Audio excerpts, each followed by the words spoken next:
Welcome back to a brand new Civ 6 or Civilization 6 video. We're getting straight into it, tier listing every Civ with one thing and one thing only in mind: how fast they can turn foreign populations into native populations, if you get my meaning. We don't care about science or art unless it's pilfered off the enemy AI's bodies in this Domination tier list. There's not going to be editing in this one, so you're going to have to deal with my shitty humor for any sort of entertainment. In any case, we have 7 tiers: Poland's dead last, D tier, challenge video tier, B tier, A tier, and Geneva suggestion tier. In any case, let's get started with the first Civ being Germany. Germany's going in the B tier. Their U-boat is absolute trash. I wouldn't want that of a unique unit on my worst enemy. The only reason he's up here is because of his Hansas. The amount of production he can get for late game domination is absolutely nothing short of amazing. Not to mention, with his reliance on commercial hubs, you're going to have them everywhere, increasing the amount of money you have, therefore increasing how big you can get your military. Next up's Wilhelmina, and she's going in the challenge videos tiers. Her D7 prevention, I don't know how to pronounce that, is really good, but it's a naval unit, and they really aren't the best units at all in the entire game. She does get bonuses towards adjacency near rivers, keeping her in a C tier, probably near B tier as well. Next up, we got Alexander of Macedon, our first Geneva suggestion tier, because he did not give a crap about the goddamn ancient era policies or whatever. He's got 2 great unique units. He's got an amazing unique building, letting him keep up in science in the early game when you're just focusing on military. Not to mention that he also has the free Eurekas and inspirations, and if you build a wonder in your city, that's a Subway sandwich wrap at that point.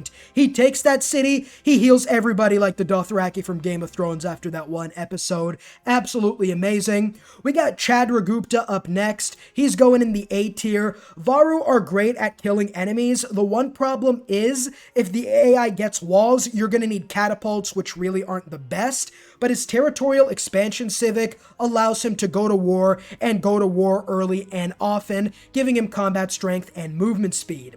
Next up's China. The only reason he isn't Poland tier is because the Great Wall gives him a defensive bonus in foreign conquered cities, I guess. I just had to give it to him. The Crouching Tiger is nothing short of garbage, maybe even worse than the U-boat at this point. But yeah, don't play China for domination. Gorgo's coming in next, and she is going to, I'm going to put her above Chandragupta. Early game, she has hoplites, but that's not really when you should be looking to go to war. It's that +1 combat strength for every military card. Once you get the silly mustache man as a tier 3 government, you are golden. You get the combat strength from that government. You're going to get 7 or 8 combat strength from military policy cards, which will allow you to dominate in the late game. Next up, we have Trajan of Rome. He's going under Chandragupta. He has 2 things going for him. The Legion is literally unstoppable, and his monuments allow him to get political philosophy way sooner than usual, giving his Legion steroids, honestly. If this was an Olympic game, the man would be banned for doping.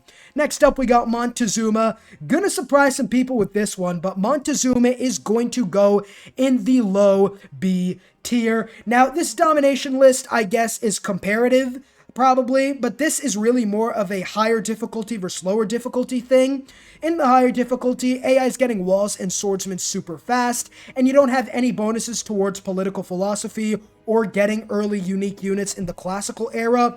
It takes a lot to build Jaguar warriors, and they really get obsolete super fast, so it's really only worth it to go to war, get some builders, make peace, and then go to war later. He does have the luxury bonus though, which is nice. Despite the fact that about 85% of you are unsubscribed, I don't care about getting that number lower. I just want to get it down to 69% for the memes, so leave a like and subscribe if you do enjoy to help me achieve my goals.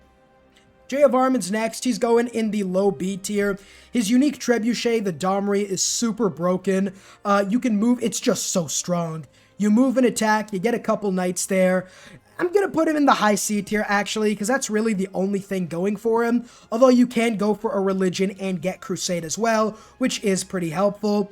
Packet Cutie is next, and he's going in the high D tier, I think. He doesn't have any offensive bonuses. His Skirmisher's a great garrison unit with its double attack, but if you try to use it on the offensive, you're going to be wiped out so fast that you'll just wake up in a Juice WRLD concert a couple minutes later. That's how weak those Skirmishers are to melee attacks, and they only have one range, so it's really not worth it. Bull Moose Teddy is next. The Bull Moose is going to go probably in the... I'll put him right under Wilhelmina, actually.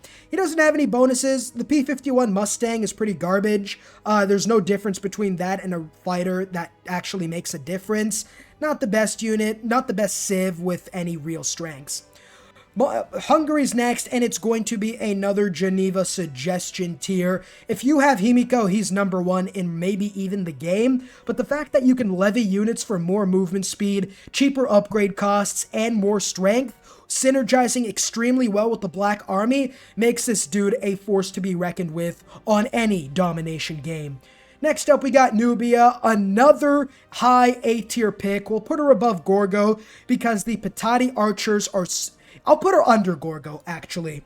The Patati archers are absolutely amazing, make no mistake about it. The only reason she's high A tier, problem is that's her only thing. And that's a great thing, don't get me wrong, but it isn't enough to put her any higher. Coupe's next. I really don't know what you could do with this guy. You're going to be in the ocean half the game anyways, so I'll put him in the low challenge video tier above Teddy, because his swordsman replacement is better than Teddy's T-51 Mustang, I guess, but really not the best civ for a domination win. Poland is next, and no, she's not going in the Poland tier. Poland, I think, has the winged hussars and is focused on building encampments, so I think I'll put her in the low B tier probably. The unique unit is decent, but that's really all she has going for it, as she's mainly a religion and fort-focused civ. Gandhi is up next, and while he has the Varu, they're really not the best at taking cities in the early to mid game, so I am going to put him in the challenge video list, probably right under the Domri, because I think Domri's a better unique unit, honestly, for domination. He has the double war wariness, which is kind of fine, but it really isn't going to help you too much in the early to mid or even late game wars. Mansa Musi is next, and this guy is going in the D tier again. He literally has nothing. I mean, at the very least, he has money, I guess. That, you know, you could buy a lot with money. I mean, just look at how long Jeffrey Epstein was, like, alive, I guess. But aside from that, he really doesn't have any other benefits. Chamar of Georgia's next. She's going to go right above. I'll actually put her right below Montezuma in the B tier, surprisingly. The fact that the Kevsar is now upgradable from a swordsman is a massive boost towards her, and since she wants to go for religion, getting Crusade and City-State allies is very easy, which will allow her to levy and open up another front against the AI. Next up, we got Gilga Bro, Gilga Chad. I'm going to put him... We'll put him in the high challenge video. His war carts are great, but again, they're so expensive and so early in the game that a lot of the times you're really not going to be able to make use of them. And then by the time you do get to the mid to late game, you don't really have any other bonuses except the AI sucking XP off you like a human mosquito. Next up, we got Scotland, one of the worst unique units in the game. I'm not even going to disrespect this channel and the viewers by saying what it is, but he's going to go in the... I'll put him in the low challenge videos list because he gets a lot of science and production, which is really helpful when getting advanced units, but that's really all he has, so he's just C tier. We got Cleopatra next. Now this one's kind of... It's weird in a way. This is mainly a single player tier list. She's going to go in the high C tier. The Mariano Chariot Archers are so good, but they're so expensive. I'd rather have 10 archers than 5 Mariano Chariot Archers, honestly, if they weren't as expensive. And it's not even that. It's the fact she starts in a floodplains where there isn't a lot of production anyway. So she has lower production than usual with her start bias and higher cost than usual unique unit. Early on, you're really not getting a lot of Mariano Chariot Archers unless you hit the jackpot of starts. We got Pericles next. He has the hoplite, and that's about it. Just right above Qin Shi Huang, probably. Catherine de Medici is next. I'm going to put her in the B tier. I'll put her right actually below. I'll put her above Montezuma. Her extra Diplo visibility and early spy lets her get +6 combat strength against the AI super easily. And with that and a military alliance with someone else, you could easily get +10 combat strength. Not to mention the Garde Imperiale, which because of that, I'll probably put her above Frederick actually. I completely forgot about the line infantry unit. We got Australia next, and Australia is going to go in the B tier again, probably above Montezuma again. He gets production only when someone declares war on him, which if you're going for a domination victory, unless it's an emergency, which will probably happen, so I'll put him in the B tier. But unless it's an emergency, you're really not getting too big of a benefit. His digger's really carrying a lot of the load here because the digger is no resource requirement infantry, which is great, and his combat strength on coasts helps him out in specific situations. Next up, we got Suleiman right there in the Geneva suggestion tier. You get Ibrahim, you get the Bombards, you get the just siege units in general, and the Janissary is, in my opinion, the best unique unit in the game. Stronger, a lot cheaper, and a free promotion even when you upgrade. That's all I have to say. I'll put him under Hungary because levying units in Himiko is a lot better. In fact, I think I'm kind of, I don't know. It's either Hungary or Macedon up top. I don't care where you guys put them, but they're really neck and neck. Next up, we have Japan. They do have the samurai, but it is on the culture tree, so you will have to go for a lot of science if you want an early samurai rush. In any case, I'll put him right below Gorgo in the A tier. He does have a lot of bonuses towards adjacency, which will help him get techs faster. And the Samurai is a very strong unit at that stage of the game, letting you one-shot cities.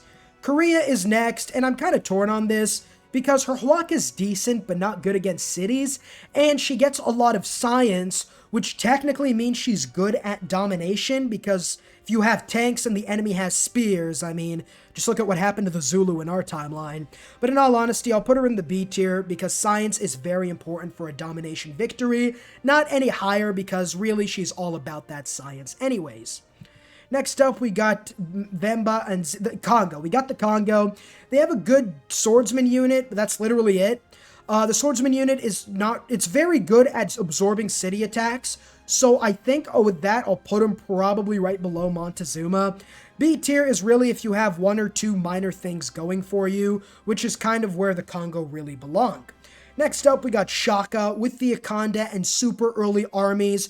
I'm going to put him in the I'll put him in the low Geneva suggestion tier. He gets money and science from the Akanda, but it's really his early armies and cores. He doesn't get the Civ 5 Impy, which would immediately put him in a whole new tier.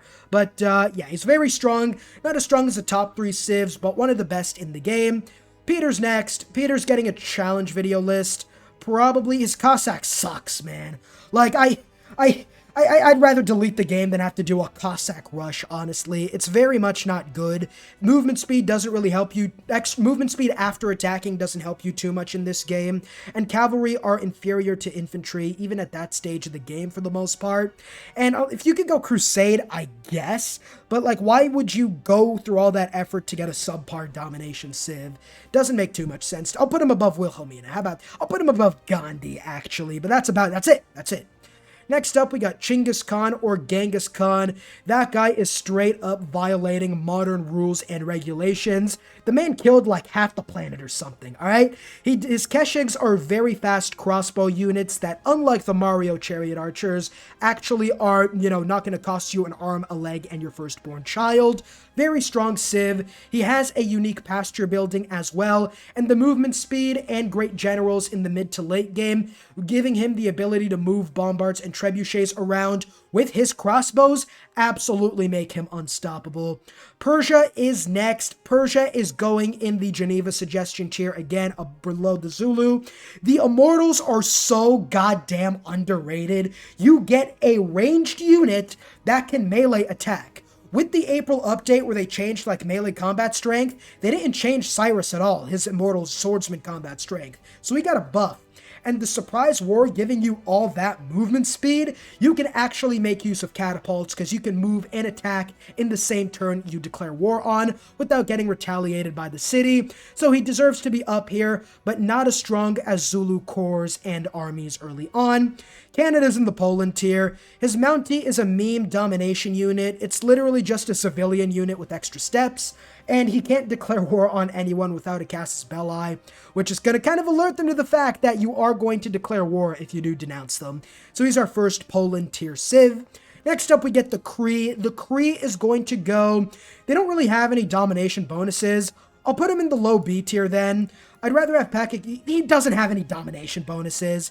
He's focused on building scouts early game, his unique unit, which don't upgrade well. So he's actually worse than someone like Packet Cutie, who could at the very least get double attacks when defending with the skirmishers. Eleanor of France is next. Now this is this is a little bit tricky, because I said domination victory, and she's really good at a cultural domination victory. She can like steal enemy loyalty easily. Because of that, I think I'll put her in the low 8. She does also have the Garde Imperiale, so that's also another boon. And with the fact that she could do a culture domination playstyle with enough great works, I think is a lot better than people give her credit for. We get English Eleanor next, and she does have the Sea Dog, but England isn't the best civ anyway, and she doesn't really make as good of a use as French Eleanor on her abilities. I'll probably put her in the low B tier then, because she's nowhere near as strong as French Eleanor. Pedro is next, and he does get a super early battleship, but that battleship is a naval unit, which, unless you're on a water map, isn't going to be as effective.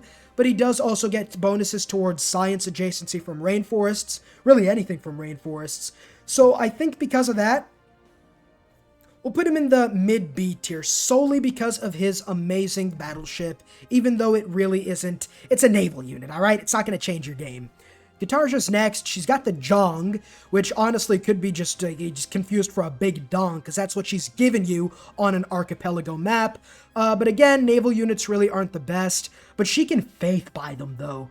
I think all that, I'm going to put her in the low A tier. She can faith buy naval units, and the Jong is the big dong, and will just absolutely wipe out your coastal cities.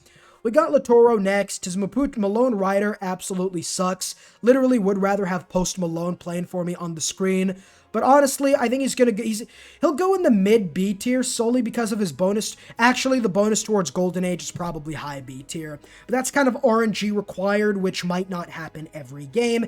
If it does, he probably goes high A tier or Geneva Suggestion. Christina's next.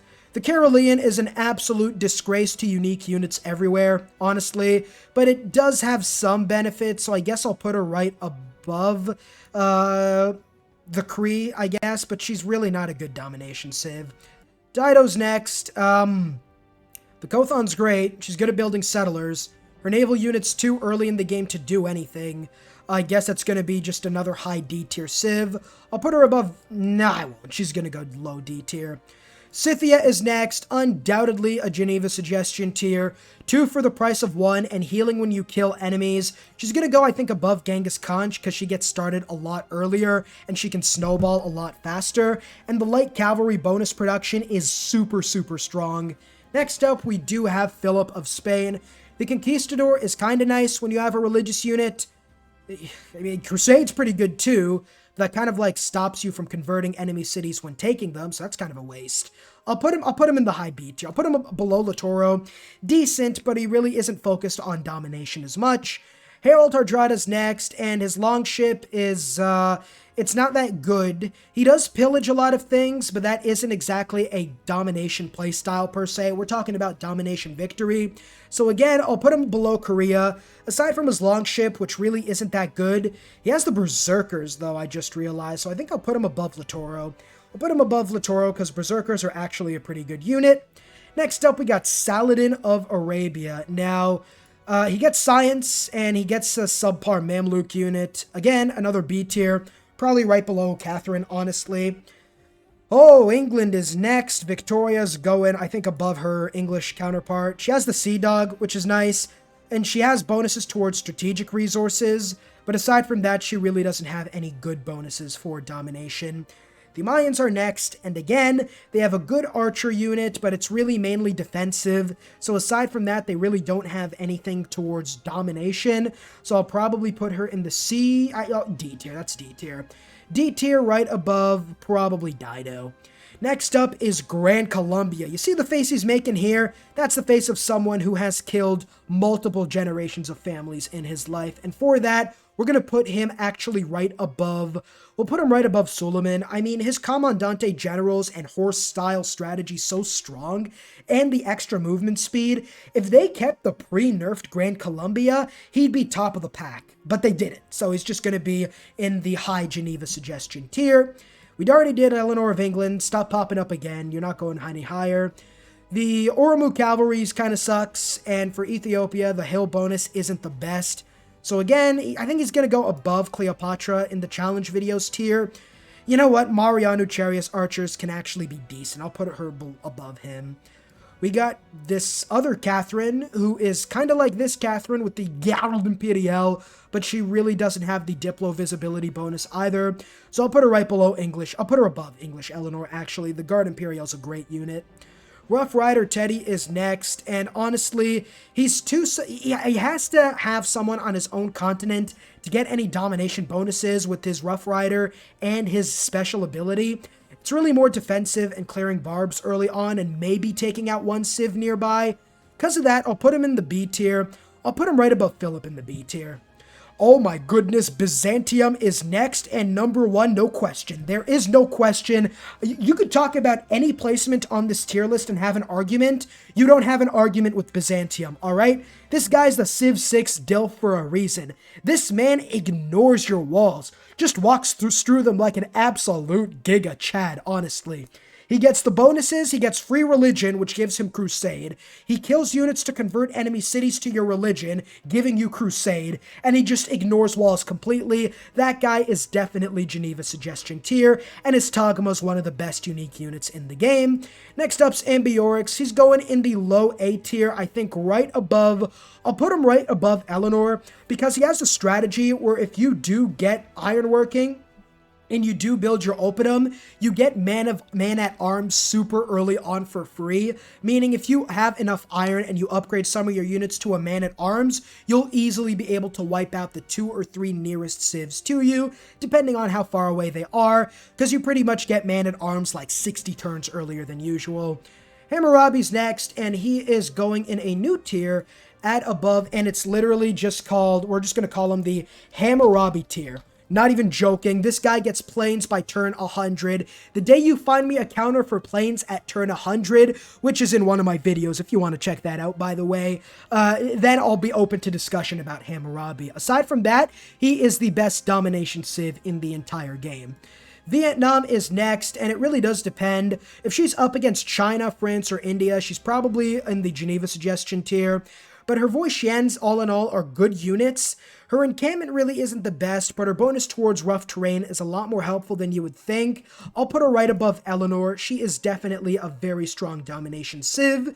We get the Kublai Khans next, Dumb and Dumber. They really massacred both my civs. This Kublai Khan gets the Crouching Tiger, and he's going right below this China, because this China was here first, and you absolutely crippled him with your wonder abilities. I know it's a domination tier list, but these two are pretty much the same.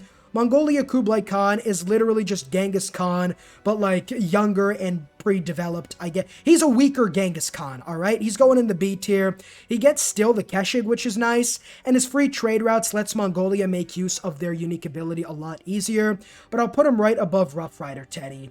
Finally, we got João of Portugal. Now is an economic unit, kind of like Canada's Mountie, but honestly, I think I'm going to put him in the...